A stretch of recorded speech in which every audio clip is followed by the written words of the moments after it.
Hey, everybody. Welcome to our latest installment of MSP Business School. My name's Brian Doyle, and with me, as always, I've got Tim McNeil and Rob Rogers, my fun and joyous co-hosts, and now new partners with me in our new business venture as well. Yeah.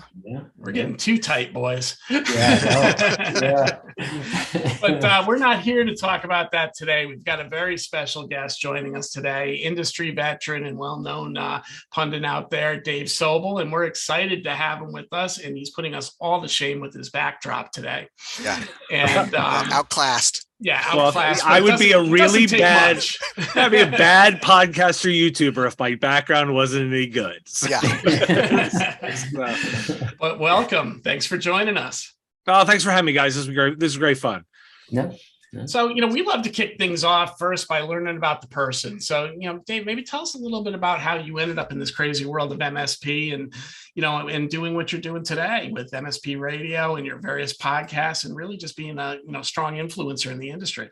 Yeah, my little origin story starts with sort of a funny side turn to get into MSP. So I always start with, I have a degree in computer science. Like if you asked college me, I would have said, oh, you're going to be building products and writing code. That will be your career. And I did that in the late 90s and sort of early aughts, like wrote products, built stuff for people, launched e-commerce platforms and that kind of stuff. And the one of the startups I was at, on Valentine's Day, 2002, laid off the entire technical staff, of which I was, one of the leads, and it kept the leadership team and the sales team. And the lesson I learned was, well, if you're in charge, you still have a job during downtime.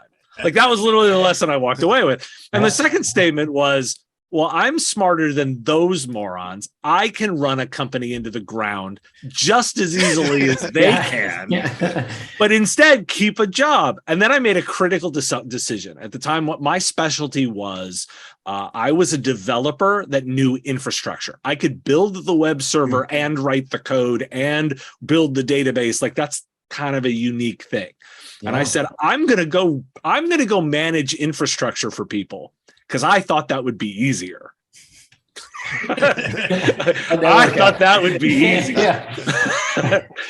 That was the beginning of my managed services business. That was February. We signed our first major contract by April. I was running the infrastructure for a series of cancer facilities around the Northern Virginia area, and then I grew the business from there. So I was all in managed services, everything about proactive, forward-looking services. And it literally just was I'm not chasing business. I want to make sure checks come in every month. That was my idea. Checks must come in every month. I must have a suite of services that they are paying for so that I'm not constantly selling.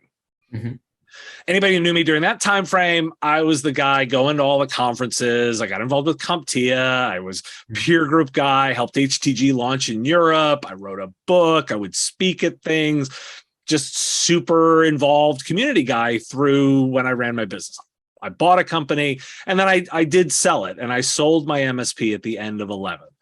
And everybody sort of said, at that point, they're like, what are you going to do next? Are you going to be a consultant? Are you going to teach people to do MSPs? And I was like, no, that's not me. It just doesn't feel. And I felt like I was like, what I want to go do is I want to learn the other side of this business. I want to learn the vendor side. So I was with Level Platforms. If anybody remembers, for Level, we helped them get across the finish line and grow that community. We sold, of course, to AVG in 13. Then I left. So I sold it and out.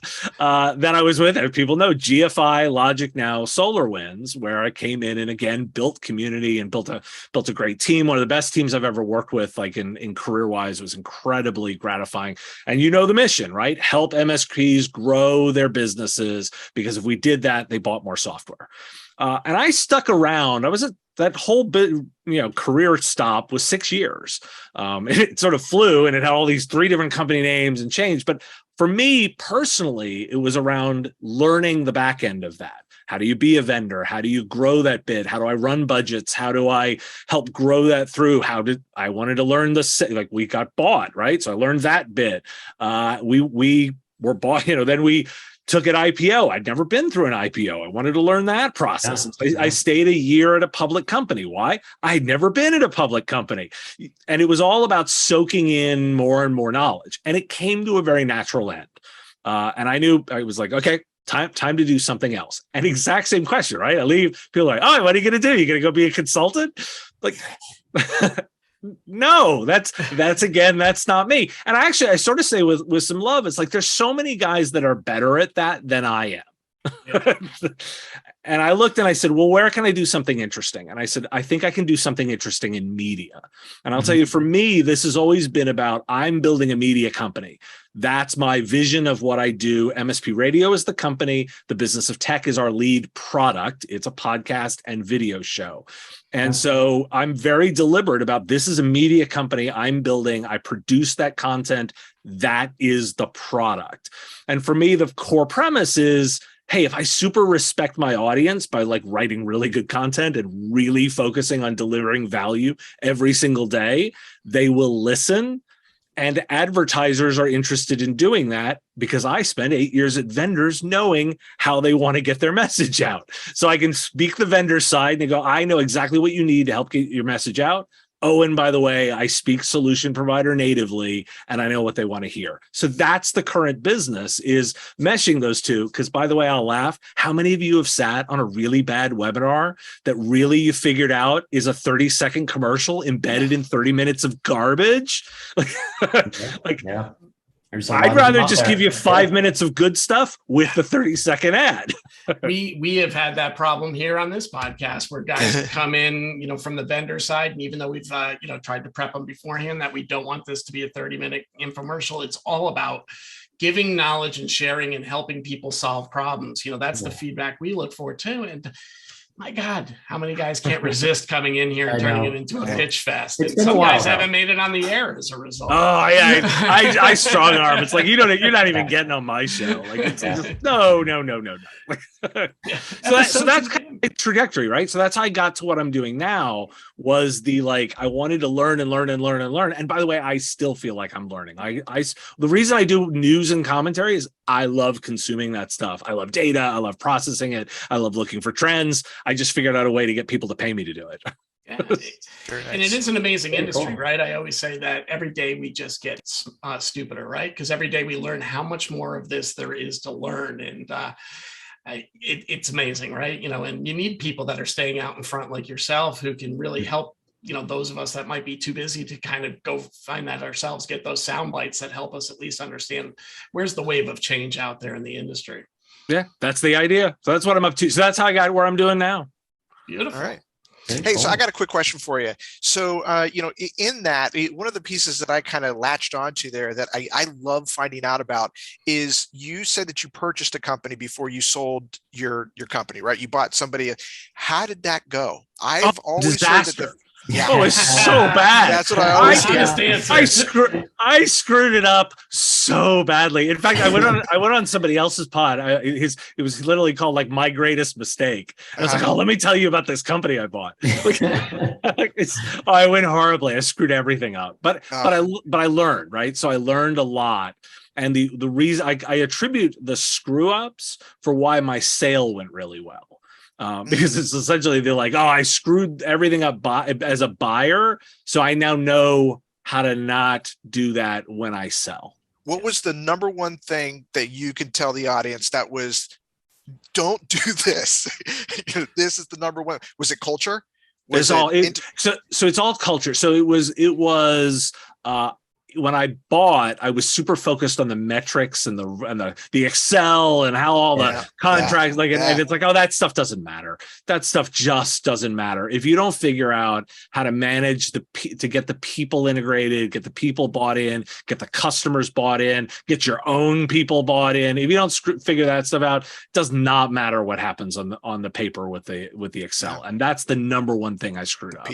That's too funny. We just recently had Abe Garver on, and we had a conversation specifically about that, just matching up personalities, where people are in their just in their journey, right? Does somebody want to retire and exit? Do they want to stay in? What do they want to do? That's huge. It's whether it's platforms, people, it's gotta mesh together. And it's so much more important at a small company, right? Because at a big company, you can, I mean, it can be a lot more slots. You only have to make the leadership teams work. You've got to make the shared vision. But in a small company, like most of what we're talking about for MSPs, it's like it's a handful of people. If you have a conflict there, it's catastrophic. Yeah. Like it just tears the business apart. Yeah. Right. Yeah. Yep. And but that culture piece, and Rob, I know you love to cover off on that. It's the most invaluable piece in any acquisition. When we were doing some acquisitions in the early 10s, we were looking at really, do these people even match up with us? We were slow buyers. We would take 6 months to really get to know people, and we'd give some value for their time for that 6 months, because we made those buys that were just, you'd bring people in, they thought they were going to come in with one role, it ended up being something else, and you would lose good people in the process. You'd lose people on your team you didn't want to lose, and keep the ones that really were unemployable. Oh yeah. So that's by far like the biggest thing to focus on. So, we were talking a little bit before the podcast today, kind of about the future, right? And what's, in store for the MSPs as we continue to move further and further away from the break fix days, as our customers have really now, COVID really drove home kind of the full cloud transformation and kind of accelerated people moving to that from the data centers within their businesses. What are you seeing, Dave, as kind of the future for MSPs, and where revenue can be generated when revenue is shrinking in some of the other areas that were traditionally big cash cows? I think all the value is in what I call the work layer. If you're not playing in where they actually do business, then you're irrelevant. I don't need you to run my basic endpoints anymore. I don't need infrastructure. I don't need infrastructure. Most basic, particularly for anybody in the SMB, right? So small businesses, this stuff kind of just works, by the way. And people argue me all the time. It's like, it's not that much further till you just buy all that stuff from Apple and Microsoft anyway, in terms of the full on management. On the Apple side, it's like here today. On the Microsoft side, it's like, I can just see it. I can see it coming. And sure, these things always take longer than pundits like me think. But if you're fighting that battle, you've already lost. But where the value is in this idea of can I help you make your work go better? Can I prove to you where I'm efficient? And it becomes linking to the profit and loss statement, really. I did a video just recently called the delivering business value, and I call it my good, better, best model, where it's about linking your services to a section of the P&L. Are you just an expense? That's good. I'm not going to argue that. It is of value. People need to do that.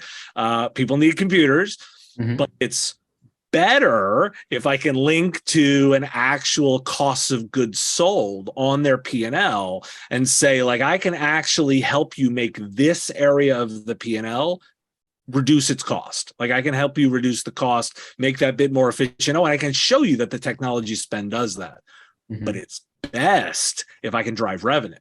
If I can actually do something from a technology perspective that drives revenue in your business, whatever that means. If you're not for profit, it's drive membership. If you're a traditional business, it's bring in more customers, whatever that is that hits the top line, that's best. And so you've got to directly tie that to it. And we oftentimes talk too vaguely about, I will deliver business value.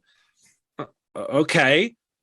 Where, where in the P&L did you deliver value to me? And that's for me the way that I'm looking at it. So anything that plays up there, and right now it's the work layer, right? It's about how people are getting stuff done.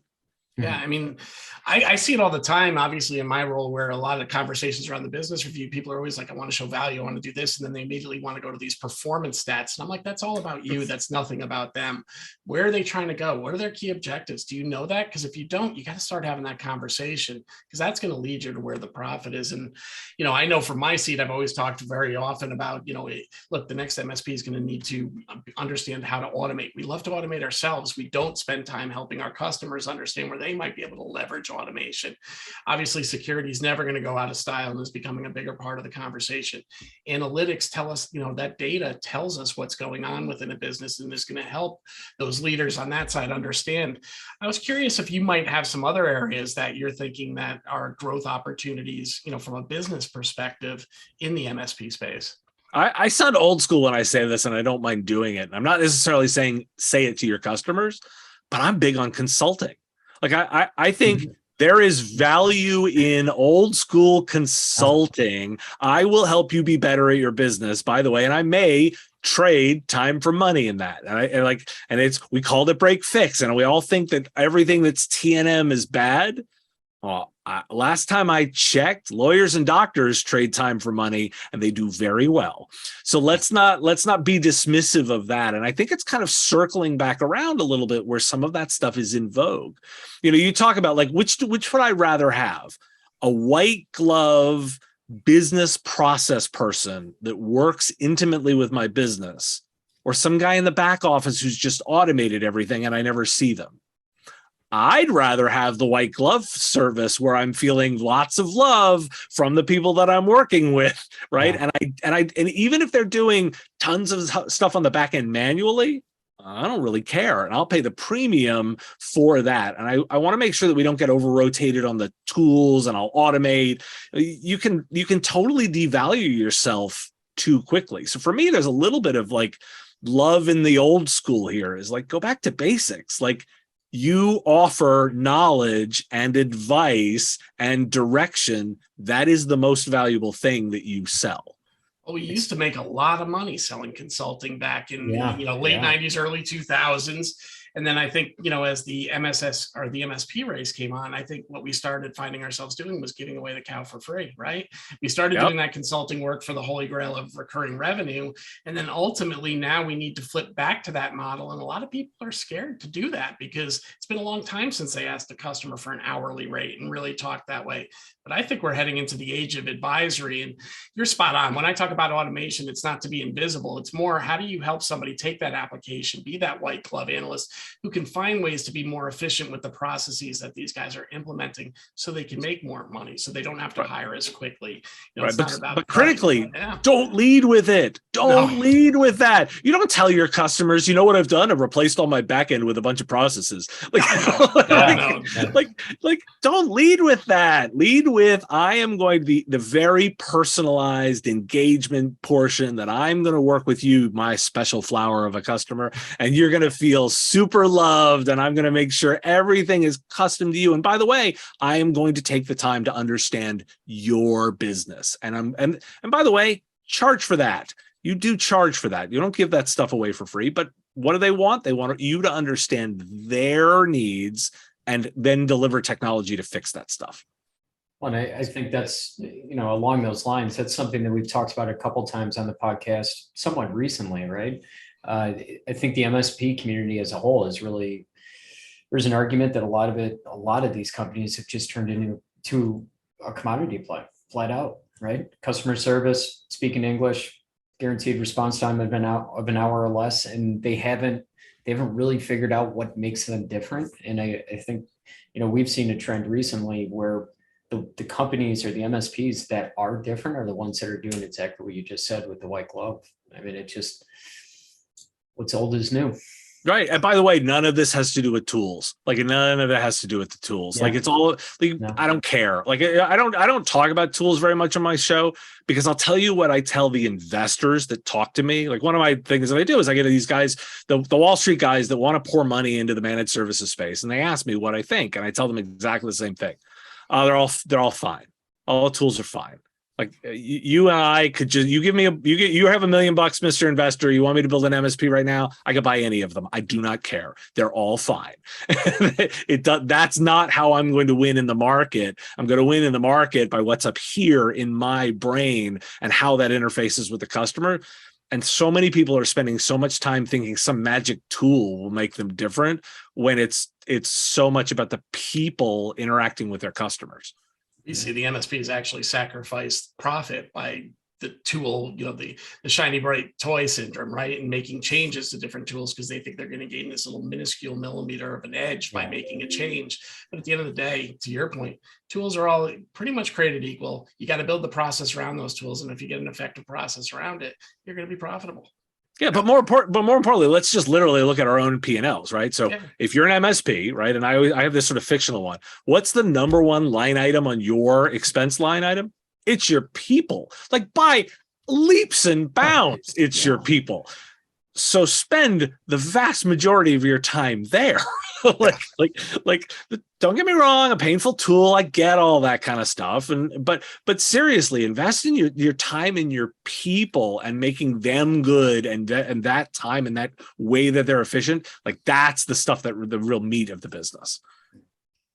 I think one of the places that especially on the sales rep side, is they're trying, because it's a little harder for the sales rep to get into a conversation with the prospect than it is for owner to owner, right?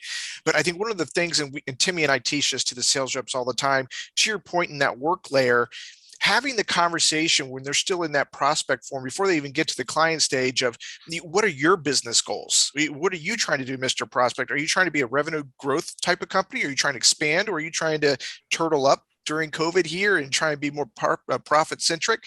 Understanding those top line revenue goals so you can trickle it down into the P&L and show the value that you can provide as it relates to their personal business goals. That's the one piece that really helps with the rep try and understand how to get into that work layer that you were talking about and be able to show a value on an ROI basis versus just willy-nilly going in there and fixing the next PC out there. Yeah, but the other thing, and you brought it up, so I'm gonna pivot a little bit. Is like I actually will remind everybody, like if you look at the buyer's journey kind of stuff, right? And we can get super nerdy on like the the flow of all this. And I'm gonna try not to buzzword it too much, but like if you look at the way that all works, generally 80% of the education happens for the customer without them ever talking to you. And when I look at the typical MSP in this space, they have like completely abandoned that 80% because they're just not doing the things ahead of that. And to the way, if we think about even the way you were talking about it, like, well, we got to get the sales rep. It's like, well, if we're living in the sales rep place, we're at the last 20% anyway, and it's practically too late. Why is that? Why have we not invested in all of the stuff beforehand to make that effective so that the customer knows what they need to know even before they've called you?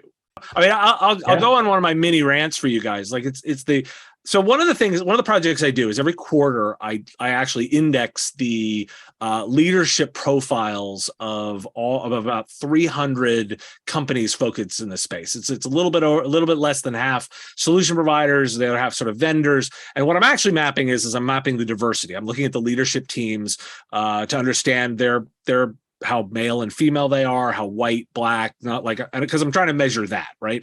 Now, a byproduct of that effort, because by the way, I think the diversity report stuff is super important. You can catch it on my website. But what I want to actually, the byproduct here is that I spend a lot of time looking at solution provider websites. Wow, they're so bad. Like they are so bad. Like they're just epically bad.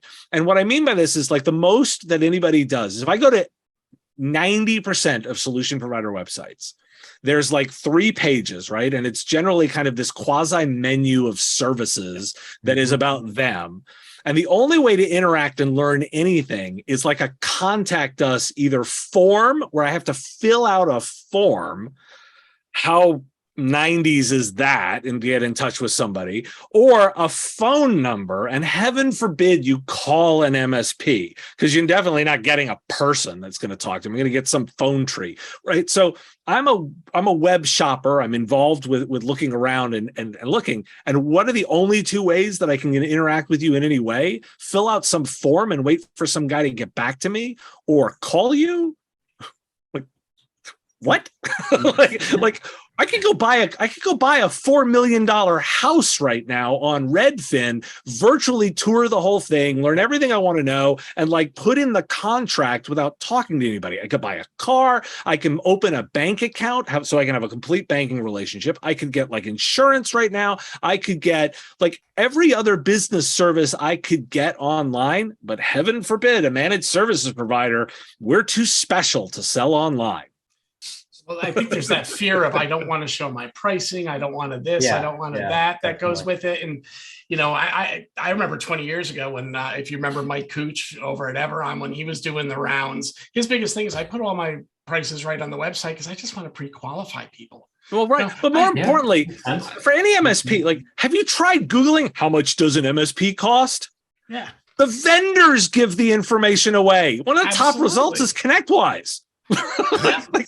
like if you think you're hiding some super secret, go to Google and do some market research, people, because you're not actually understanding the market.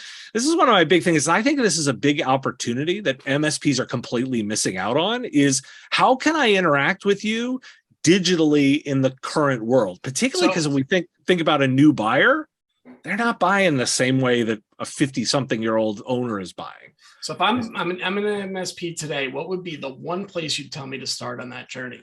If there was one thing I could do just to get more engaged and share with a customer today, is it thought leadership and knowledge being out there? Is it giving a taste of the system? Like, where do you think an MSP can start? Because that's the first question I know that's coming to my head. Well, so it's you can almost start anywhere and just start. It's the old adage, like, how do you eat an elephant? One bite at a time. I almost don't care where you start. It's just like, get to it. Do you want to start on like online education stuff that starts driving it in? Cool. I'll observe Tom Lawrence, right? Who's a massive presence on YouTube. Like, that's what he's been doing for the past 7 years, is teaching all this stuff. And it's a lead gen piece, because if you're searching out on YouTube and you're looking for technical advice, you're going to find Tom first. So you're going to call him, right? Or the other way you could start with is you could start by just saying, I'm just going to actually be better about making it easy for people to get involved with me. And everyone always freaks out when I say, like, do e-commerce, because they think that I want you to build some Amazon style store of like everything you do. It's like, no, why don't you just offer them an hour of your time that they can pay for a credit card? Like, you want to talk to an expert? Click this button, book it, credit card. And by the way, it works. People book me that way. You can go to my website. You can get on my schedule. You want a consulting hour? Cool. Swipe your credit card, you get a consulting hour. You can do that. Can you book an assessment with somebody online? Why wouldn't? My network's on fire, right? I'm a small business owner. I'm panic. I'm looking around for somebody. Wouldn't it be great if I could just like book that, like book it? And if I'm on fire, I'm not worried about the price. I'll pay whatever you charge, because I can book that. Why wouldn't I make it easy? Why are you making these people go through 5,000 hoops to get your services? You see the vendors do it all the time. You can book a demo in 30 seconds. In 30 seconds. So solution providers, MSPs, why aren't you doing that? By the way, it's not all that hard. Again, we're not living in the early thousands where you had to, like, building an e-commerce store was hard. Just do it. It's plug and play. Plug and play. Shopify will bolt that thing in like just right away, and you can be up and running probably in an afternoon with something. And everyone's going to give me the whole like, oh, it doesn't integrate with all my back end. You know what? If money's flowing in, you'll figure out you'll figure that out. Don't dwell and iterate. Move fast on it. All right. Well, I know we're heading towards the end of our time today, Dave. Anything else you want to share before we close? Any other thoughts you got that you think could benefit the listener?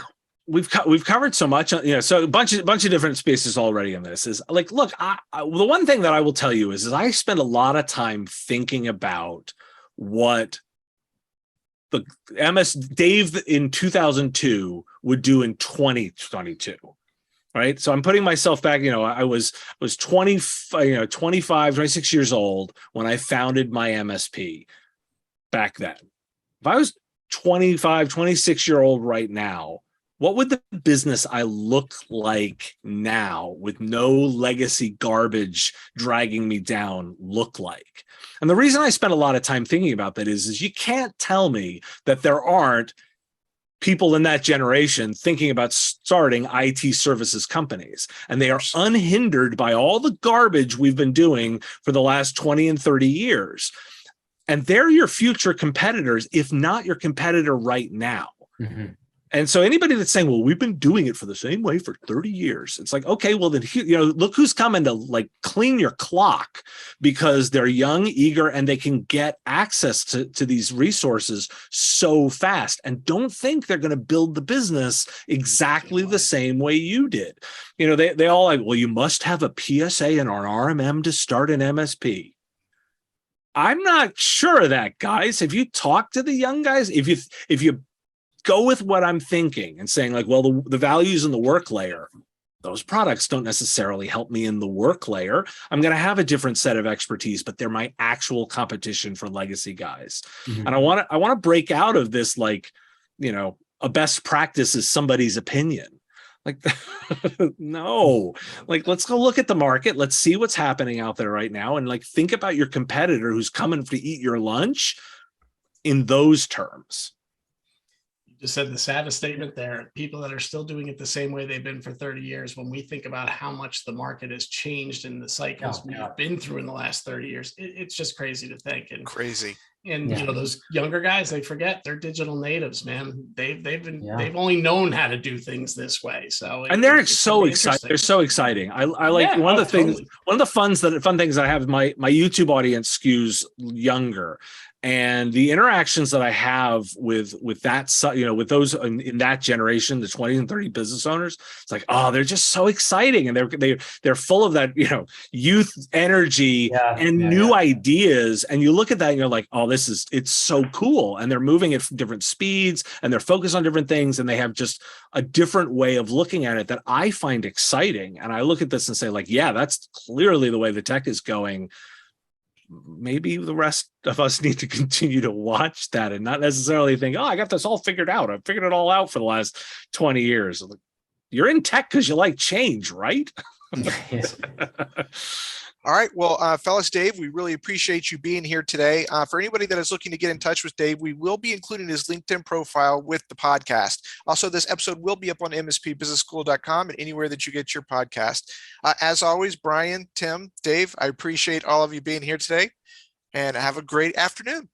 Yeah. Thanks for coming Dave. Appreciate it. Yeah. Thanks, guys. Appreciate it. Yeah.